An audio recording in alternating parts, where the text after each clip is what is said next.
San Pablo Apóstol. 67. Solemnidad. 29 de junio. Al mismo tiempo que los verdugos levantaban a Pedro en el patíbulo, Pablo, su compañero, atravesaba las calles de Roma en medio de un pelotón de soldados. Junto a la puerta de Ostia, una mujer de porte aristocrático salió al camino sollozando y diciendo: Pablo, hombre de Dios, acuérdate de mí en la presencia del Señor Jesús. El apóstol, reconociendo a Plantila, una gran dama que se sentaba entre sus oyentes con los esclavos, dijo con tono festivo: Buenos días, Plantila, hija de la eterna salud, préstame el velo de tu cabeza para cubrirme los ojos.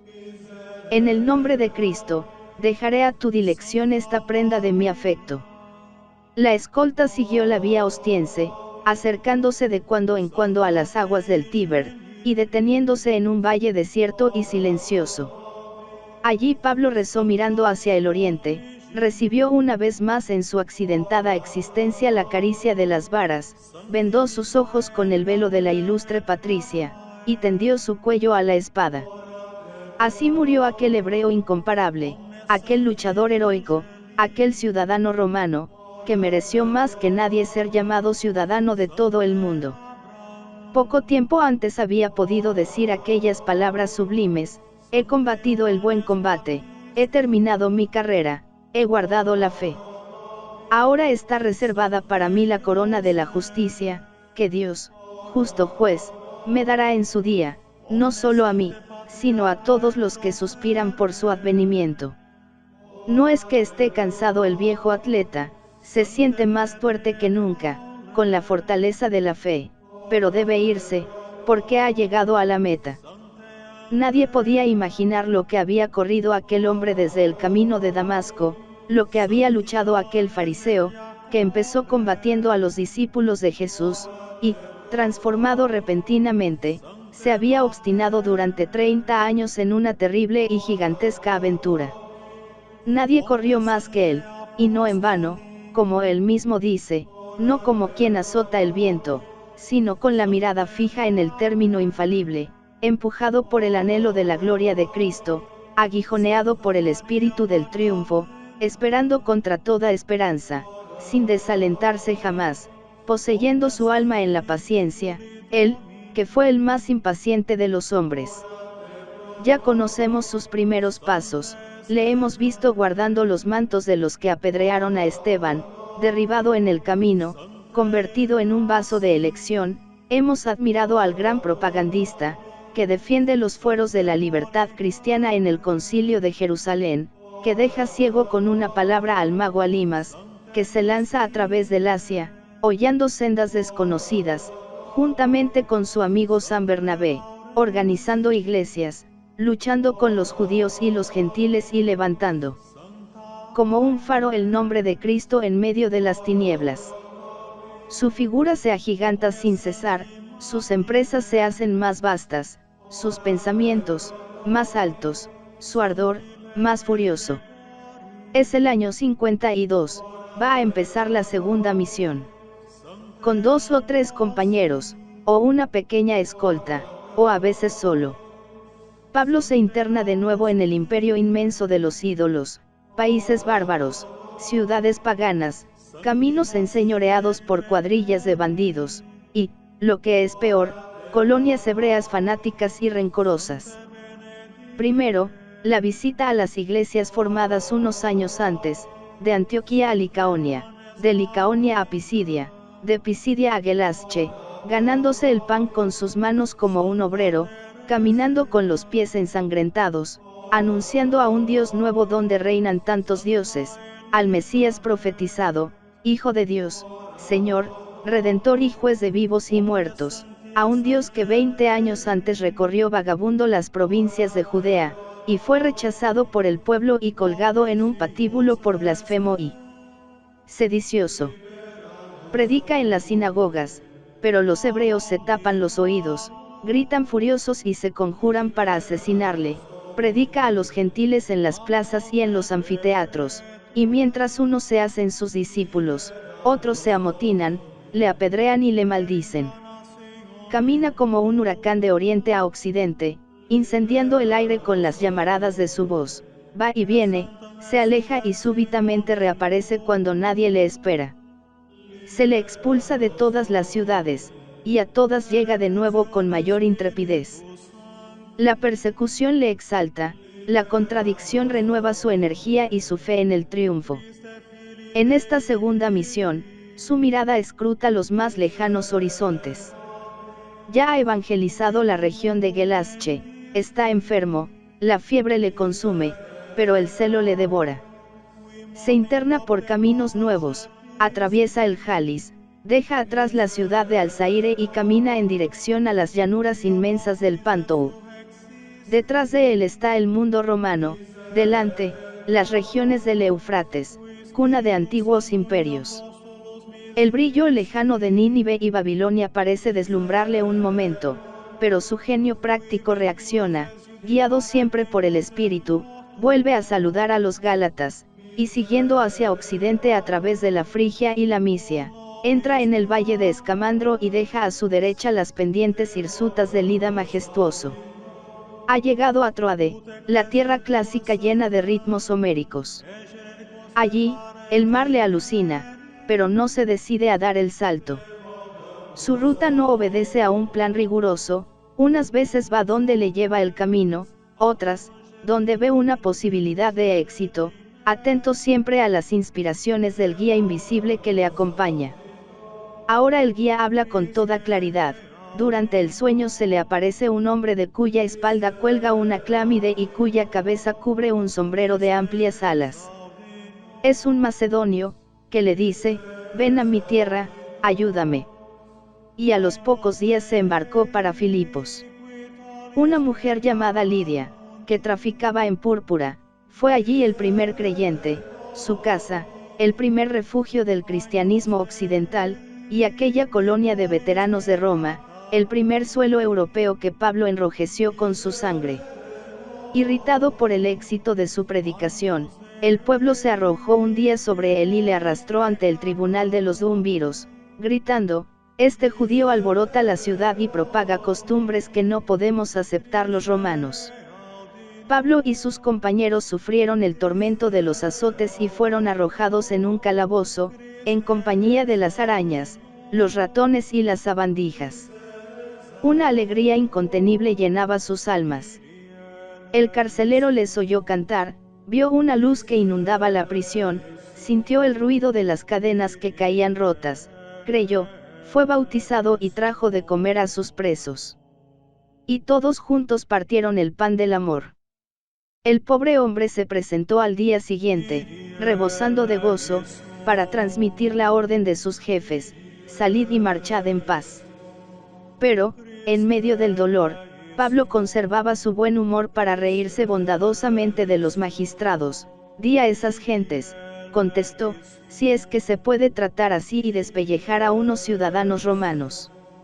Estas palabras sembraron el terror, los pretores llegaron temblorosos pidiendo perdón, y ellos mismos desataron las cadenas de los cautivos. San Pablo de Filipos, siguiendo la vía Egnacia, hasta Tesalónica, capital de la región, punto de confluencia de ideas religiosas y tráfico mercantil, el celo del apóstol debió de inflamarse en presencia del Olimpo, coronado de nubes y nieve, que debieron parecerle como la mortaja de los dioses condenados a morir. En medio de una ciudad de comerciantes y cortesanas, consagrada al culto de Afrodita, predicar la continencia y el desprecio del oro parecía una locura, pero Pablo hizo prosélitos, y pronto tuvo una iglesia floreciente. Como siempre, los hebreos se irritan, soliviantan al pueblo contra él, atentan contra su vida, y el misionero, verdadero judío errante del apostolado, vióse obligado a huir. Los que le guiaban, dice San Lucas enigmáticamente, le llevaron hasta Atenas. Se diría que Pablo llegaba a aquel foco de la civilización antigua sin entusiasmo, contra su voluntad. No era un helenizante, en vez de admiración y placer, el suelo ático causó en él exasperación y tristeza. Él, que aborrecía, como buen fariseo, hasta la sombra de un ídolo, No podía ver tranquilo aquel bosque de estatuas de dioses, de semidioses, de héroes y de ideas abstractas. Paseaba afligido y solitario por las plazas, los pórticos y las cercanías de los templos, leyendo distraído los títulos de los pedestales marmóreos, y un día, descendiendo hacia el puerto, advirtió en una ara votiva esta inscripción: al Dios desconocido. Fue un descubrimiento que, sin reconciliarle con Atenas, le trajo como la solución de un conflicto ideológico. Al llegar el primer sábado, habló en la sinagoga, pero diariamente se mezclaba en el ágora a los grupos de gramáticos, retores y filósofos, aprovechando cualquier coyuntura para exponer su evangelio. Sus palabras empezaron a despertar la curiosidad de aquellos espíritus, que, como en tiempo de Demóstenes, se despertaban cada día preguntando: ¿qué hay de nuevo? Grupos de ociosos empezaron a rodearle medio burlones, unos le abandonaban alzando los hombros, pero otros llegaban a ocupar su puesto, preguntando: ¿qué quiere este gorrión? Y los primeros respondían: es un importador de divinidades extranjeras. Otros, más serios, deseando conocer mejor su doctrina, le invitaron a exponerla en una conferencia pública, y sin darle tiempo a reflexionar, le cogieron y le llevaron a la colina de Ares, en la parte occidental de la Acrópolis. Contento de poder atacar al politeísmo en la ciudadela de la mitología, Pablo empieza a hablar. San Lucas nos ha conservado aquel discurso memorable, modelo de habilidad, de agudeza dialéctica y de nobleza de pensamiento. Partiendo de aquel Dios desconocido que adoran los atenienses, el orador llega a la revelación del Dios que ha creado todas las cosas, que nos ha hecho a nosotros mismos, pues somos de su raza, que nos ha redimido, y que un día resucitará nuestra carne. Al hablar de la resurrección de los muertos, su voz fue interrumpida por gritos, murmullos y carcajadas. Un gran número de los oyentes desfilaron, otros, más corteses, se acercaron al orador y le dijeron: por hoy, basta, otra vez nos hablarás de estas cosas. Sin embargo, algunos creyeron, entre ellos un asesor del Areópago, llamado Dionisio, y una mujer que llevaba el nombre de Dámaris. Al salir de Atenas, Pablo debía de pensar con tristeza que había trabajado con poco fruto. Su discurso, no obstante, señalaba un momento culminante de la expansión del cristianismo. Después de aquel reto lanzado a la Palas Atenea de Fidias y Platón, era evidente que la sabiduría antigua no podía dar al mundo lo que le había prometido, que la razón debía ser iluminada por la fe. En medio de todo, podía estar satisfecho. Infatigable en su esperanza, caminaba hacia una nueva conquista. Iba hacia Corinto, donde reinaba Cipris, servida por un colegio de 1000 sacerdotisas, pero tal vez se consolaba pensando que los demonios de la carne ofrecerían menos resistencia que el orgullo de los sabios. Efectivamente, encontró una masa cosmopolita propicia a la levadura evangélica. Todo le prometía una estancia larga y fructuosa en la gran ciudad del Estrecho, y así, buscó el medio de ganarse la vida. Un fabricante de tiendas le tomó a su servicio, y pronto el nuevo trabajador tuvo tal ascendiente en la casa, que se apoderó de todas sus almas, no por los discursos persuasivos de la sabiduría, sino por la manifestación del espíritu y del poder. A todos los dones sobrenaturales se juntaba en él una caridad cortante como el cuchillo, dulce como el aceite, que suaviza las heridas. Cada sábado disputaba en la sinagoga, hasta que un día, cansado por las blasfemias y las injurias de sus enemigos, sacudió el polvo de su manto y salió diciendo: que vuestra sangre caiga sobre vuestra cabeza, yo estoy sin mancha, ahora me dirigiré a los gentiles. El jefe de la comunidad hebrea y muchos otros se fueron con él. Su palabra tuvo una eficacia prodigiosa. Durante 1 año y 6 meses no cesó de bautizar, de predicar y de discutir, y ya tenía una iglesia numerosa, cuando estalló el odio de los judíos. No atreviéndose a dar muerte al innovador, le arrastraron ante los tribunales romanos. Gayón, procónsul entonces de Acaya, digno hermano de Séneca, que alaba su carácter bondadoso, comprendió que se trataba de un asunto de doctrina, y haciendo un signo a los lictores, ordenó que arrojasen de su presencia a los acusadores y al acusado. Este suceso aceleró la marcha del apóstol. Tenía verdaderas ansias de visitar las iglesias de Palestina, en las cuales habían intrigado sin descanso los judaizantes durante los 3 años de la segunda misión, 52 a 55. Para hacer irrevocable su vuelta a Jerusalén, había pronunciado el voto del nazirato, que le obligaba a abstenerse de vino durante 30 días, a rasurarse la cabeza y a realizar ciertos ritos en el templo. Así terminó aquella marcha, llena de peripecias emocionantes, a través de medio mundo. La figura del apóstol se nos presenta con un relieve tan prodigioso a través de aquellas correrías, que ningún pincel podrá abarcarla nunca en toda su espléndida complejidad. El mundo no verá jamás otro hombre como Pablo, dijo San Juan Crisóstomo, el más ilustre de sus comentaristas. Su misma fisonomía condensa tan múltiples caracteres, que ninguna imagen plástica logrará reproducirla completa. Era feo y pequeño. La medalla del siglo II, en que aparece frente a la cara redonda de San Pedro, le representa calvo, el rostro arrugado, la nariz aplastada, huidiza la frente, y en lo más alto los ojos. Pero allí no se descubre nada de la tensión de su fuerza incontrastable, ni de su llamarada mística, ni de aquel ademán que subyugaba a los hombres de una manera fulminante. Voluntad magnética, tenía el don de reaccionar enérgicamente contra todas las contradicciones. Su mirada y su gesto eran los del hombre de mundo, y el acento de su voz hacía posible lo imposible. Convencía porque enseñaba por el ejemplo. Le bastaba descubrir los callos de sus manos y las cicatrices de su cuerpo para probar que ni el hambre, ni las varas, ni los caminos, ni los naufragios, pueden detener al que Dios guía. Nada puede compararse a la sutileza y claridad de su inteligencia.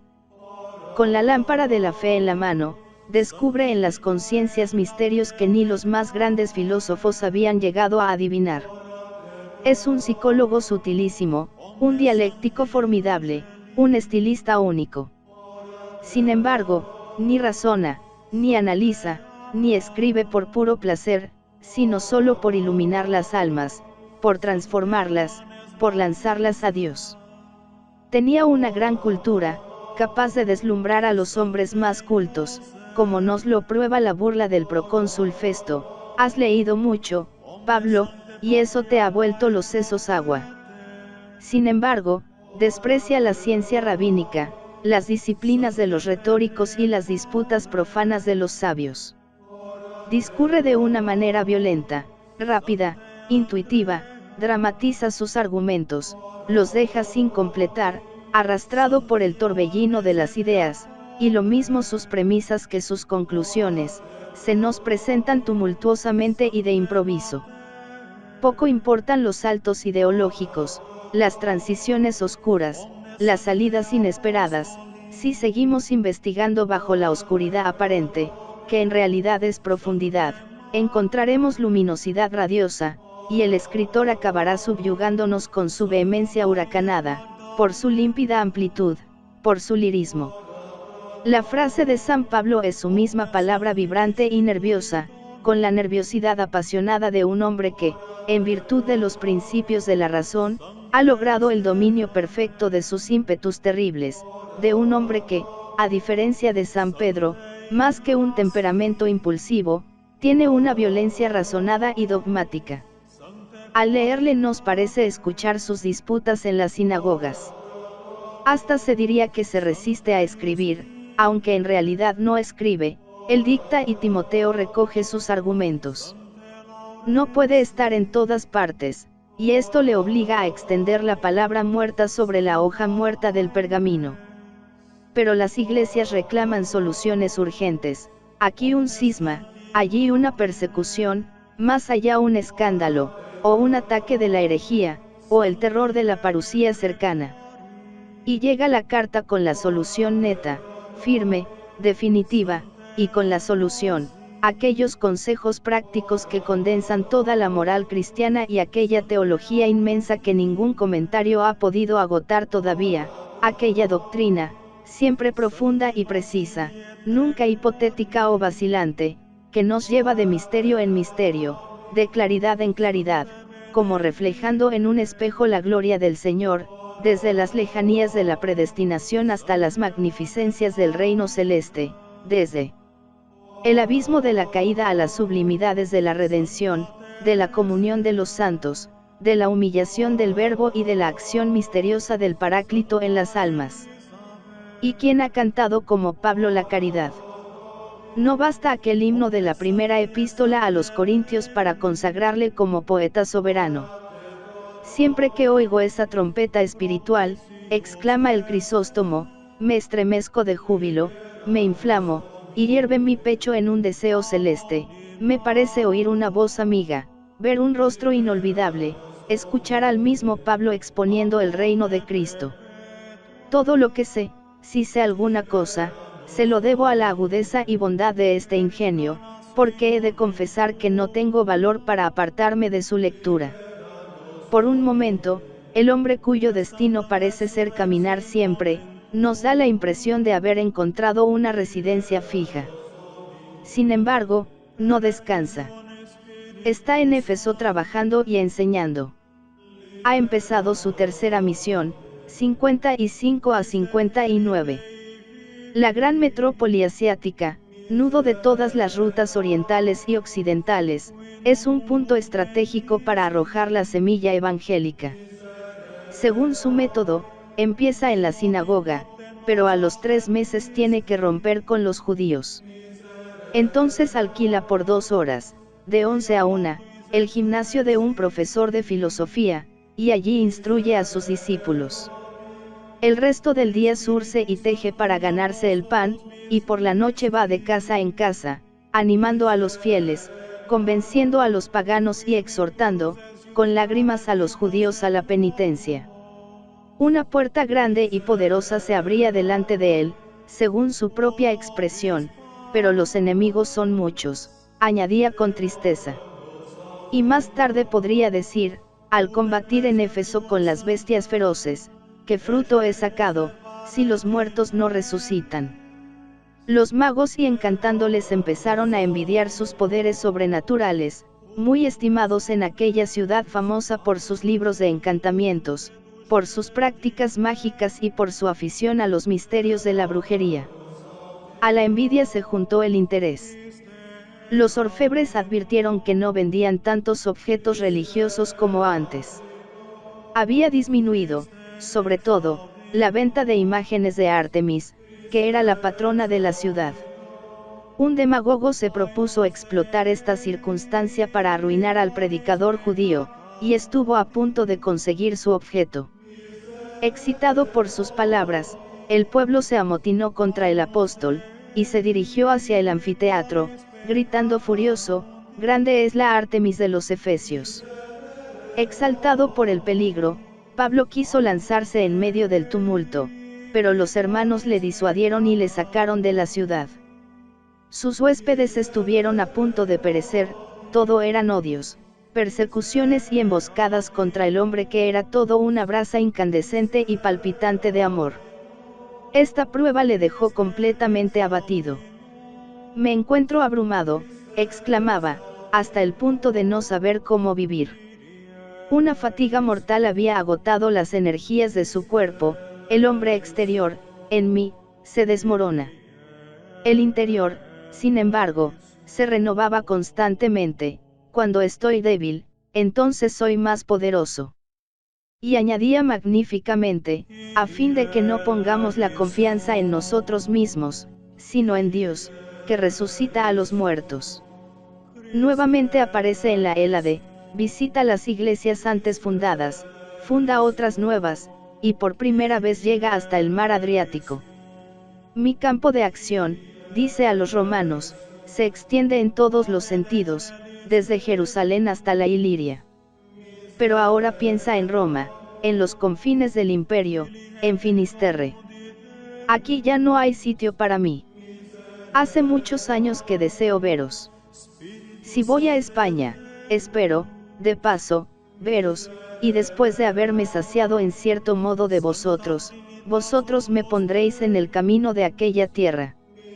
Si voy a España, ¿por qué iré a España? La amplitud de su ambición no tiene otros límites que los del mundo, tiene impaciencias divinas por ver el nombre de Cristo pregonado y adorado hasta en las extremidades de la tierra. Pero antes va a despedirse de Jerusalén. Es un viaje lleno de tristes presentimientos y de incidentes dolorosos. Hay que ir de la tierra al mar y del mar a la tierra, porque los sicarios y los piratas espían los caminos. En Mileto, aquella escena desgarradora y aquella despedida emocionante, en que el peregrino infatigable llora porque ya no va a ver el rostro de los que ama. Sé que me aguardan las cadenas, pero lo único que me importa es terminar alegremente mi carrera. Vosotros sois testigos de que estoy limpio de la sangre de todos. Jamás he dado un paso atrás, tratándose de anunciar la voluntad de Dios. No he deseado ni plata, ni oro, ni manto de nadie. Os he enseñado a recordar las palabras del Salvador Jesús, más dicha es dar que recibir. Cuando los discípulos se cubren la cara, porque no se vean sus lágrimas. Pablo les interpela diciendo, ¿por qué lloráis? ¿Por qué me rompéis el corazón? Sabed que estoy dispuesto no solo a ser encadenado, sino a morir en Jerusalén por el nombre del Señor Jesús. Y sucedió que durante las fiestas de Pentecostés del año 59, paseando Pablo por las cercanías del templo con un hermano procedente de la gentilidad, estalló de repente este grito terrible: miradle, ha metido a los griegos en el templo. Sí, replicaban otros, ha manchado el lugar santo, es el hombre que va por el mundo enseñando contra la ley y contra el templo. Pablo protestaba de su inocencia, pero nadie le hacía caso, una turba feroz caía sobre él, empujándole, golpeándole, apaleándole. Parecía haber llegado el último momento de su vida. De repente, sonaron los clarines guerreros, al primer ruido del pueblo amotinado, una cohorte había salido de la Torre Antonia, y el tribuno aparecía, con la espada levantada, abriéndose paso entre el populacho. Dejad ese hombre, es nuestro, gritó imperiosamente, y los legionarios le arrancaron del furor judaico. En este momento, Pablo, arrebatado por una idea sublime, dijo al tribuno, voy a pedirte una cosa, y es que me permitas hablar a este pueblo. Habla, respondió secamente el guerrero. Y Pablo se volvió hacia la multitud de judíos de la ciudad y de la diáspora, de prosélitos y de paganos, de curiosos y de fanáticos, que gritaban todavía, blandiendo los puños y los bastones. Al primer gesto de aquel hombre sudoroso, polvoriento, desgreñado y destrozado, siguió un silencio mezclado de estupor, y, una vez más, en presencia del templo de Salomón, como antes delante del Partenón, expuso en un lenguaje magnífico la doctrina fundamental de su evangelio, dirigido a los judíos y a los gentiles. Al oír esta palabra, los gentiles, los goimodiosos e inmundos, los ladridos se renovaron, piedras, basuras y salivazos caían sobre el orador, tal era el delirio de la multitud, que el tribuno se apresuró a meter al prisionero en la torre. San Pablo, apóstol de los paganos después, el viaje de Jerusalén a Cesarea entre numerosa escolta, allí, 2 años de prisión, mientras se sustanciaba el proceso del Sanedrín contra el apóstol, 60 a 62, la apelación de San Pablo al César, el viaje terrible a través del Mediterráneo y el naufragio memorable que San Lucas nos ha pintado con un dramatismo emocionante. Al pasar junto a las costas de Creta, un viento africano asalta violentamente el navío.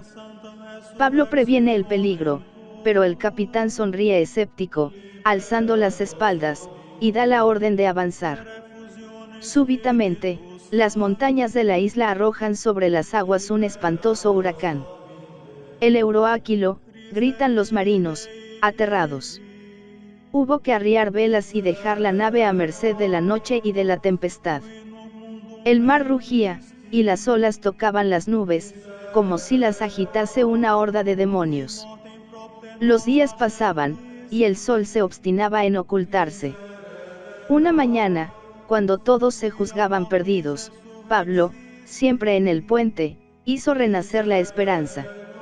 «Hombres», dijo, «debierais haberme escuchado antes, pero confiad todavía, se perderá el barco, pero ninguno de nosotros perecerá.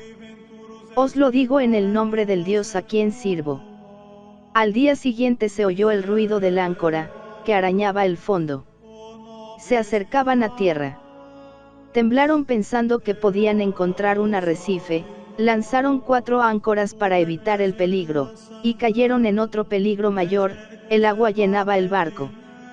Los marinos piensan en la fuga, y en aquel momento Pablo salva la situación. Es el jefe, el místico y el hombre de acción. Camina entre los hombres extenuados, detiene a los fugitivos, organiza el salvamento, y pensando que, ante todo, conviene reparar las fuerzas, toma el pan, lo bendice y lo reparte. Luego ordena, que los que saben nadar se lancen al agua, que los demás salten a las lanchas. La quilla había chocado en un banco de arena, pero el pasaje había llegado a las playas de Malta. Allí, la hoguera, la picadura de la víbora, el pasmo de los isleños, muy desalmado debe de ser este hombre. Y al ver que continuaba sereno, no, es un dios. Y, finalmente, la llegada a Roma después de muchos meses de peligros y aventuras. En Roma, las cosas van también despacio, se aguarda a que los judíos de Jerusalén presenten sus quejas, pero los enviados del Sanedrín no llegan nunca. Otros 2 años de cautiverio, 62 a 64. Pero el apóstol sigue predicando y dirigiendo. Su voz poderosa no se cayó ni un solo día durante aquellos largos años de prisión. La finura de su trato, su poder de persuasión, le atraen toda suerte de consideraciones. Durante toda su vida había logrado convertir la cárcel en una cátedra. Ahora su detención es una simple custodia militar, lleva una cadena, un soldado, atado a él constantemente, vigila noche y día sus movimientos, pero puede alojarse a su gusto, puede caminar por la ciudad, puede visitar a sus hermanos. Y está contento de padecer por Cristo. Todo esto, dice, escribiendo a los filipenses, me llena de alegría, porque sirve para la propagación del Evangelio. Mis cadenas son conocidas en el pretorio, en la casa del César, y en otras muchas partes, y, a causa de ellas, veo que los hermanos tienen más confianza en Cristo y más valor para decir la palabra. Pablo predica, escribe, dirige las iglesias lejanas y piensa en todos los cristianos de Oriente y Occidente. Ojo a los perros, ojo a los malos obreros, ojo a los circuncidados, clama, pensando en sus enemigos de siempre. Con más insistencia que nunca, expone ahora en sus cartas el misterio esencial de la unión de Cristo y su Iglesia. Estas cartas de la cautividad son las que mejor nos descubren la inmensidad de su amor. Pablo era un místico, el más grande de los místicos, y el maestro de todos. Por temperamento, puede contársele entre los mayores apasionados que han removido la tierra. Pero desde que su corazón había sido dilatado, iluminado por el Espíritu, su vida se inflama con la fulguración del relámpago y la ingravidez de la estrella. Ahora tiene impaciencias formidables por llegar a la unión definitiva, por verse libre de su cuerpo de muerte. Morir es mi ganancia, dice con aire triunfal, pero una lucha sublime se entabla en su interior. Deseo disolverme y estar con Cristo, porque esto es lo mejor, pero es preciso permanecer en la carne, a causa de vosotros. Poco después de escritas estas palabras, en la primavera del año 64, el tribunal de Nerón ponía en libertad al prisionero. A los pocos meses estallaba el incendio de Roma, y tras él la primera persecución. Los discípulos de Pablo cantaban en las cruces y las hogueras, pero él, caballero andante de la verdad, realizaba su largo deseo de evangelizar los pueblos ibéricos, tocaba el extremo del occidente, volvía a las regiones orientales, visitaba las iglesias de Acaya y Macedonia, iba a buscar su manto en Tros y, desafiando a los tiranos, se metía en la boca del león. Esta vez llegaba a Roma para morir, para descansar. Bien lo merecía el que, resumiendo solo la mitad de su carrera, había podido decir: 5 veces he recibido de los judíos 40 latigazos menos uno, 3 veces he sido azotado con varas, 3 veces he naufragado, 1 vez me han apedreado, y he pasado una noche y un día en el profundo del mar. Y mi rodar por los caminos, peligros de los ríos, peligros de los ladrones, peligros por parte de mis compatriotas, peligros de los gentiles, peligros en las ciudades, peligros en despoblado, peligros en el mar, peligros de los falsos hermanos, en el cansancio y en la tristeza, en el hambre y en la sed, en la desnudez y el frío, y sin contar cosas exteriores, mi preocupación cotidiana, la solicitud de todas las iglesias.